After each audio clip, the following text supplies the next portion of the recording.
বাঁশের তৈরি মাচার নিচে ঝুলছে একের পর এক তরমুজ, ভারে যেন ছিঁড়ে না পড়ে যায় তাই নেটের জালে সযত্নে বাঁধা প্রতিটি ফল। আবহাওয়া অনুকূলে থাকায় বরগুনার কৃষকদের অসময়ে তরমুজের ফলন এবার বেশ ভালো। কৃষক জহিরুল ইসলামের জমিতে এখন যেন সবুজের সমারোহ। মাচা জুড়ে ঝুলছে রসালো তরমুজ। 40% জমিতে তিনি চাষ করেছেন ব্ল্যাকবেরি জাতের তরমুজ। প্রথমবারের চাষেই পেয়েছেন দারুণ সাফল্য। মালচিং পেপার দেওয়া গুণগান মনে করেন আড়িটা আমার 20টা রোপণ করছি, আমার আড়িটা কোনো ক্ষয়ক্ষতি হবে না।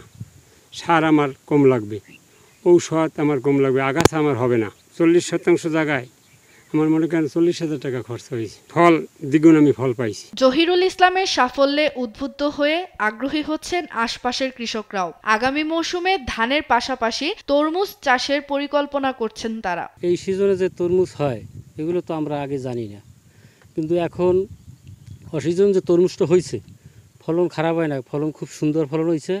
আমরা আশাবাদী সামনে আবার তরমুজ দেব।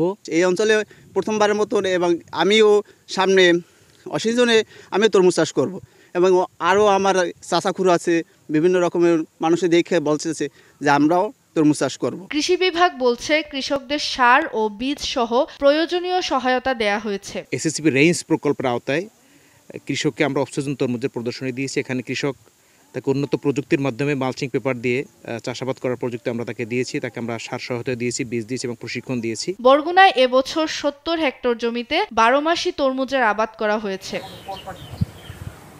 সুপ্রিয়া তৃষা, নিউজ ডেস্ক, দেশ টিভি।